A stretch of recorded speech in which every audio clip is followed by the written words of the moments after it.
नाज़रीन welcome back. हम बात कर रहे थे इफ्तिखार साहब से और वो बता रहे थे कि चाइना में जो फ्री ट्रेड जोन है वो किस तरह ऑपरेट करते हैं। इफ्तिखार साहब आप फ्री ट्रेड जोन के बारे में बता रहे थे, प्लीज़ कंटिन्यू करें। वहाँ पे जो देखिए कहीं भी इन्वेस्टमेंट जो आता है, सबसे पहला बात होता है कि वहाँ पे उसका पॉलिसी सही हो, पॉलिसी सही हो। इसमें एक दुबई भी हमारे पास एग्जाम्पल है। बहुत बड़े कुछ दिन पहले वो डेजर्ट होता था, आज देखिए वहाँ आज वो पहचान में ही नहीं आता। नहीं आ रहा है। क्या है? पॉलिसीज ही है ना, पॉलिसी है और सिक्योरिटी है। आपके मतलब आप लीगल इन्वेस्टमेंट सिस्टम ला रहे हैं वो लीगल सिस्टम सिंपल है, बिल्कुल सिंपल और है। वो डिस्प्यूट चीज़ होगा तो किसान को फौरन मिलता है सॉल्व हो तो जाएगा।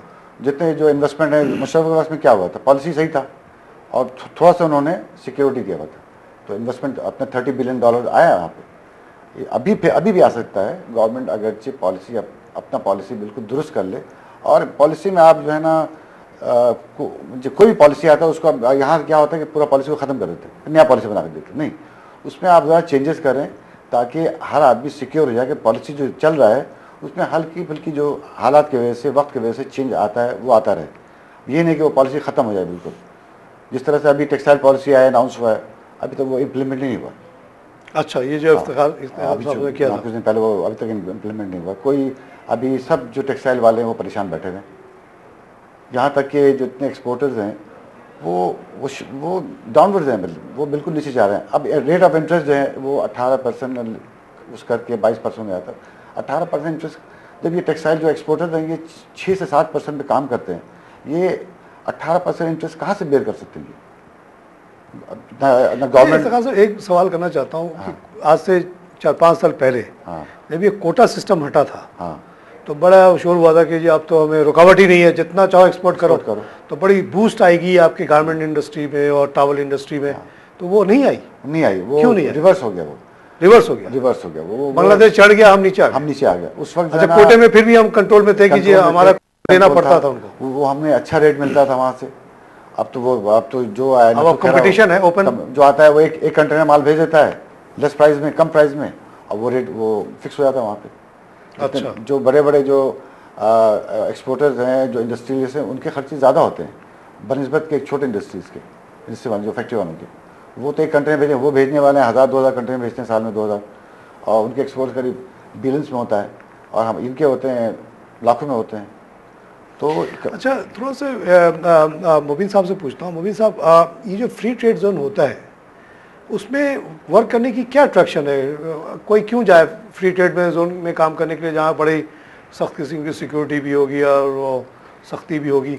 क्या सैलरी ज़्यादा होती हैं या और आज़ादियाँ होती हैं? फ्री ट्रेड जोन में एक्चुअली पॉलिसीज इतनी नहीं होती नहीं है बेसिकली। होती नहीं है, बल्कि अपना आप आगे करो नहीं करो आपकी वन विंडो ऑपरेशन है। वो सारी चीज़ें आपको वन विंडो से मिल जाती हैं। इस वजह से वो फ्री ट्रेड जोन में, मतलब जिसको कहना है कि there are no such worries ना, इंडस्ट्रियलिस्ट को जो है पीस ऑफ माइंड चाहता है अपना।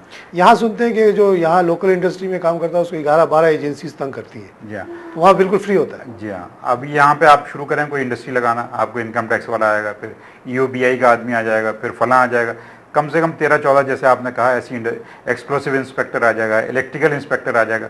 सबके पैसे यहाँ पे बंधे होते हैं एंड यू हैव टू पे फॉर दैट। और नहीं दिया तो उसके लिए प्रॉब्लम। चाइना 1949 जब वो आज़ाद हुआ, उससे पहले आपको पता ही चाइना का क्या हाल था। चाइना के लोग अफीमची कहलाते थे। और उनको कोई दुनिया में पूछता नहीं था। बिल्कुल। जब मैंने खुद पढ़ा, चुनलाई से किसी सहाफ़ी ने पूछा कि आपका जो इनकलाब आया ये, तो कितने लोगों को मतलब आपने सेक्रीफाई किया, तो उसने उसमें कहा कि 1 मिलियन, 10 लाख आदमी मारे गए उस इनकलाब में। तो सहाफ़ी ने कहा कि वो इट्स वेरी स्ट्रेंज, आपने इतना जुल्म किया। उसने कहा नहीं, 1 करोड़ लोगों को सही करने के लिए 10 लाख की कुर्बानी देना कोई बड़ी बात नहीं, और ये नेशंस के लिए करना पड़ता है। जब तक आप करप्शन को ख़त्म नहीं करेंगे मुल्क से, कभी भी मुल्क जो है तरक्की नहीं कर सकता। उसके बाद उन्होंने एकदम वो जो सारे पुराने सिस्टम्स थे, फ्यूडल सिस्टम, रिलीजियस सिस्टम, सबको क्लीन करके सोसाइटी को बिल्कुल फ्लैट कर दिया। मगर फिर ये 92 में इन्होंने किस तरह से, एक कम्युनिस्ट कंट्री ने इतनी ज़्यादा फ्रीडम अपने फ्री ट्रेड जोन में अलाउ की, तो ये तो उनके बेसिक जो प्रिंसिपल के खिलाफ था। ये कैसे हुआ? वो इसलिए किया उन्होंने कि उन्होंने दुनिया में देखा कि इस तरह बिल्कुल आप क्लोज सोसाइटी देखें, आप ने हिस्ट्री में पढ़ें, अगर आप आइसोलेटेड रह के नहीं हो सकता। जापान जो है वो 300 साल आइसोलेट रहा, हिस्ट्री बताती है कि 300 साल ना कोई किसी को इजाज़त थी वो मुल्क से बाहर जाए, ना कोई बाहर से अंदर आता था। ये बात कर रहा हूँ मैं 16वीं सदी से लेकर 18वीं सदी तक। तो वहाँ पे तरक्की नहीं हो सकती कभी भी जब तक ये वर्ल्ड जो है ये तो एक पूरा एक ग्लोबल विलेज है। हाँ। आप इसमें आइसोलेट होकर नहीं रह सकते। तो इसी तरह चाइना का हाल हो गया था। 49 से कहते हैं कि 90 तक बड़ा वो आइसोलेटेड रहा और बहुत ही गुर्बत में चला गया। जी जी। फिर उन्होंने अपने आप को खोलना शुरू किया और उसमें उन्होंने ये सोचा कि सबसे अच्छा ये है कि कुछ एरियाज को फ्री कर दो। जी हाँ। कि पूरे मुल्क को तो चेंज कर नहीं सकते या करना मुश्किल है। उन्होंने स्टेप बाय स्टेप फ्री किया ना। अच्छा, मतलब पहले एक जोन बनाया, उसके बाद फिर उन्होंने 8 जोन और बना दिया। तो इस तरह से मतलब कि उन्होंने ये जो हम लोग जितने इंडस्ट्रियल गुड अभी एसी वेसी देख रहे हैं वो सब ये जोन से आ रहे हैं, सब जोन से आ रहा है, कोई मेनलैंड से नहीं आ रहा। पाकिस्तान गवर्नमेंट को ऐसा पॉलिसी बनानी चाहिए कि पाकिस्तान गवर्नमेंट भी कर सकता है। केटी बंदर से लेकर मतलब कोरंगी इंडस्ट्री से लेकर के केटी बंदर तक पूरा फ्री जोन कर दे, फिर देखें आप यहाँ पे क्या होता है। तो क्या यहाँ इन्वेस्टर आते हैं? नहीं तो ये गवर्नमेंट कैसे छोड़ देगी इतना बड़ा कमाई का जरिया? नहीं तो अभी उससे ज़्यादा कमाई होगा, आपको फॉरेन एक्सचेंज मिलेगा, आपको ज़्यादा लोग जो है ना वहाँ एम्प्लॉय होंगे, इंडस्ट्री लगेगी वहाँ पे, जिस तरह से चाइना ने किया है। क्या चाइना ने इसी तरह किया? तो गवर्नमेंट को भी ठीक ठाक मिलेगा, ऑफ कोर्स मिलेगा। जैसे आप ये कह रहे हैं ये तो सबसे आसान और करीब है उसको। और वो केटी बंदर वाली जमीन भी बेकारी हो गई है, सेम थोर हो गया वहाँ पे। अभी जमीन तो बहुत यहाँ पर है, ऐसी बंजर पड़ी हुई। जमीन तो बेकार ही पड़ी ना। हाँ, ये पट्टी बिल्कुल बेकार है। लैंड यूटिलाइजेशन होगी, फिर लोगों को नौकरियां मिलेंगी, लोग उससे इनकम टैक्स देंगे, तो गवर्नमेंट को तो अर्निंग होती है। अगर सपोज के गवर्नमेंट मान जाए मिसाल के तौर पे, जो कि मुश्किल है क्योंकि उनका कमाई खत्म हो जाए। सपोज गवर्नमेंट कहती है, आपकी बात मान लीजिए, कोरंगी से केटी बंदर नेशनल हाईवे के इस तरफ का पूरा एरिया आपको दे दिया, अब दीवार घेर लो, जो कर लो, कितना रेंट दे देंगे आप लोग इसका?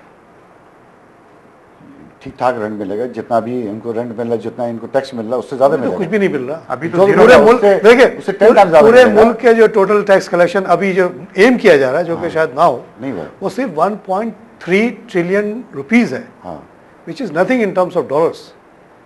तो आपके ख्याल है कि कोई ½ ट्रिलियन वगैरह आप लोग दे सकते हैं? ज्यादा इससे मिलेगा। आप क्या सोच रहे हैं, मतलब यहाँ से वहाँ तक इंडस्ट्री लगना, फिर वो टैक्सेस जो है मिनिमम टैक्सेस नहीं, आप लोग तो रेंट आउट करेंगे ना अपनी जमीन को, तो इतने डॉलर मिलेंगे आपको कि आप ½ बिलियन दे सकते, ½ ट्रिलियन दे सकते हैं, 500 बिलियन रुपीज। टैक्स बेस बढ़ जाएगा, बेस बढ़ जाएगा ना वहाँ पे। अभी तो आपका टैक्स बेस इतना, कितने लोग टैक्स देते हैं इस मुल्क में? नहीं, मगर फ्री ट्रेड में तो कोई टैक्स नहीं होगा ना। नहीं, लेकिन वहाँ पे फ्री ट्रेड में रेंट होगा, रेंट मिलेगा, गवर्नमेंट को तो सिर्फ रेंट मिलेगा, रेंट मिलेगा, आवाम को जॉब मिलेगी। ये है कि जो और लोग जो है वहाँ, ये है कि ब्राइब खत्म हो जाएगा। ब्राइब तो हाँ, ब्राइब नहीं मिलेगा, आपको रेंट मिलेगा। मिसाल के तौर पे आपने कहा कि जी हमें ये जगह दे दें, हम आपको 500 बिलियन साल का देते हैं, हमें से और मजीद कुछ नहीं मांगो इस इलाके से। जी, जो बिजनेसमैन बिजनेस करे वहाँ पे जितना कमाए गंवाए जो करे उसकी आप मर्जी वहाँ पे आप, लेकिन जॉब की रेट हो जाएगी बहुत। जॉब की रेट आप मुझे जिस तरह चाइना ने किया, अच्छा, क्या ऐसी जगह पे जॉब में सैलरी ज्यादा होती है? जी, रिमोट एरियाज में हमेशा सैलरी ज्यादा होती है।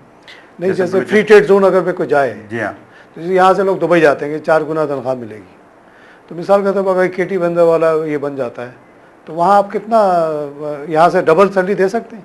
साहब देखिए, डबल ट्रिपल अपने लोग जो हैं, जो वहाँ पे लोग लोकल जो हैं उनको जॉब मिल जाएगा। मैं गया था, मिट्टी गया था, इस्लाम कोट गया था, तो मैंने वहाँ से लोकल से ऐसे पूछा कि भाई आप क्या करते हो? तो मैंने कहा कभी कभी जब मुझे नौकरी मिल जाती, काम मिल जाता, मैं करता हूँ। उसने कहा एक बंदे, 2-3 से मैंने पूछा, तो उसने कहा जब मैं 40 रुपये कमाता हूँ तो मेरे घर का चूल्हा जलता है, वो भी रोज़ नहीं जलता है। एक बच्चे का एक्सीडेंट हो गया था, वो बच्चा जो है वो एक दिन से खाना नहीं खाया हुआ था, क्लास 6 का बच्चा था वो, मतलब वो रोड क्रॉस कर रहा था, उसको चक्कर आ गया, वो गिर गया, इत्तेफाक से किसी बाइक वाले ने उसको मार दिया। तो मैं इत्तेफाक से उसके पीछे था, मैं उसको वहाँ से हॉस्पिटल ले गया, उसके वालिदैन से उसको बुलवाया, तो पूछा मैंने, तो पूछा कि वो हमारे घर में चूल्हा नहीं जला था, हम लोग जो है ना इस तरह से। अच्छा, एक टॉक शो में आपने ये भी जिक्र किया था कि केटी बंदर के अलावा वो जो जहाँ कोयला इतना निकला हुआ है वहाँ पे, आपने कहीं बताया था बहुत बड़ी थर की बात, थर में थर कोल जो है 185 बिलियन टन कोल पड़ा हुआ है जी रिजर्व से। क्यों नहीं इसको रिलेटिवली क्या कितना बड़ा हुआ ये तकरीबन इक्विवेलेंट है सऊदी अरब के ऑयल के बराबर। इतना कोयला अगर आप मिलियन टन्स ऑफ ऑयल में कन्वर्ट करेंगे। हीटिंग वैल्यू को अगर आप कन्वर्ट करते हैं हम MMBTU, सऊदी अरेबिया जितने वाले तेल के बराबर हमारे पास कोयला है। ये प्रूवन रिजर्व्स हैं अमेरिका की कंपनी। तो उसी पे आपने शायद कहा था कि उस एरिया को भी अगर फ्री ट्रेड जोन बना दिया जाए, पूरा बना दिया जाए, वहीं पे कोयला निकले, वहाँ से बिजली बन जाए, बिजली से इंडस्ट्री चले। बिल्कुल। तो ये आपके जो बेचारा थर वाला बच्चा है उसको तो जॉब मिल जाएगी उसमें। बच्चे के वहाँ पे बहुत सारे लोग जो हैं, मतलब मिट्टी है, इस्लाम कोट है, और भी जगह है, छाछुआ वगैरह सब, वहाँ सारे लोग वहाँ जाएंगे। फिर मैं इसी बात पे आता हूँ कि in terms of earning difference, जैसे चाइना वगैरह में मिसाल के तौर पर कोई आदमी गांव में काम करे तो उसकी तनख्वाह और जो आदमी आके फ्री ट्रेड जोन में काम करे उसमें क्या फ़र्क होगा? डबल ट्रिपल का फ़र्क होगा? डबल का तो डबल का है। हाँ, जैसे हम दुबई जाते हैं 3 गुना कमाने के लिए, तो यहाँ आपको अपने मुल्क के अंदर ही 2 गुना मिल जाएगा। वहाँ पे रेंट ज़्यादा है। दुबई में रेंट ज़्यादा है, उसी लिहाज से वहाँ वो नहीं, वो 3 गुना फायदा नहीं होता एक्चुअली। हाँ, देखने में 3 गुना लगता है कि रेंट वेंट आप कवर करें तो वो तो से 2 गुना भी बच्चे तो वहाँ पे जाके एक घर में, एक कमरे में 4-4, 6-6 रहते हैं, तो जाके वो कवर कर लेते हैं इस तरह से। 800-900 रियाल तो मिलते ही है बेचारों को। 1000 मिलता हो तो भी मतलब 200 रुपये उन्होंने रेंट को दे दिया। जब यहाँ अगर इतने जॉब्स क्रिएट हो जाए तो ये लोग काफी वेल ऑफ हो जाएंगे। कुछ होती है। देखिए आज देखें आप, बांग्लादेश से लोग यहाँ पे पाकिस्तान नहीं आ रहे, बल्कि यहाँ से जो बंगाली वो वापस जा रहे हैं। क्यों? कि वहाँ जॉब है, वहाँ पे जॉब भी है, और जो करेंसी के जो वैल्यू है वो उसमें भी फर्क पड़ गया, वो ज़्यादा ऊपर। यहाँ से यहाँ से वो 100 रुपये भेजेंगे, 80 रुपये मिलेगा उनको, 80-85 मिलेगा। तो क्या जो तुम यहाँ पे जॉब करने, वो सब जा रहे हैं। इस तरह से आज बहुत सारे जो यहाँ पे जो वर्कर्स थे, जो यहाँ से जो पंजाब से आते थे, जो पंजाब, चूँकि कराची के अंदर जॉब ख़त्म होता जा रहा है, इंडस्ट्री बंद होती जा रही है, तो जो लोग यहाँ से पंजाब वापस गए या सरहद वापस गए, वो वापस नहीं आ रहे हैं, इसलिए कि वो यहाँ जो कॉस्ट ऑफ लिविंग ज़्यादा है, वहाँ उनको कम से कम रेंट नहीं देना पड़ता। वहाँ रेंट है, वो उनका खाने पीने का खर्चा वो कम होता है वहाँ पे। एक आदमी, जैसे गवर्नमेंट ने पॉलिसी दिया कि एक जो है कम से कम 6000 रुपया एक शख्स का सैलरी होनी चाहिए। तो आप लोगों के ख्याल में जो हम लोग इतना पीछे रह गए कोरिया से, कहाँ 350 और 600 और कहाँ हम लोग 20 बिलियन, तो इस रेस में इतने पीछे रहने के बाद इससे निकलने के, आपने कहा कि कुछ टेक्सटाइल पॉलिसी वगैरह बेहतर की जाए, इसके अलावा अगर ये फ्री ट्रेड जोन का काम करें तो इससे हम तेजी से कैचअप कर सकते हैं। This is the best solution. With in 10 years हम लोग, मतलब कि हम लोग बहुत आगे, अनएम्प्लॉयमेंट खत्म हो जाएगी। ऑफ कोर्स जब इंडस्ट्री लगेगी तो नेचुरली एम्प्लॉयमेंट जो है ना, पूरी दुनिया की कंपनीज आ जाएंगी। ये लड़ाई झगड़े के बावजूद हम काफ़ी हैं। अच्छा, हम लोग आपस ही में करके, आपस में काफ़ी, अरब आ जाएं, हम लोग आ जाएं, पाकिस्तानी काफ़ी हर चीज़ के लिए। हमारे जो भाई जो बाहर बैठे हुए हैं, ओवरसीज पाकिस्तानी आ जाए, 1000 बिलियन लेके आ जाए, और यहाँ के जो अपने लोग जो हैं ये सब आ जाएगा अंदर, और यहाँ इंडस्ट्री की भरमार हो जाएगी। तो फिर टेररिज्म वगैरह भी खत्म हो जाएगा। जाहिर बात, जब जॉब ना कोई अजमल कसाब मिलेगा आपको, ना कोई टेररिस्ट बम्बर मिलेगा। जॉब होगा तो कहाँ से लोग, सारा मसला जॉब का ही है। हाँ, अभी इतना जॉब, अलकायदा वाले जॉब देते हैं 15,000 की, तो लोग कर लेते हैं।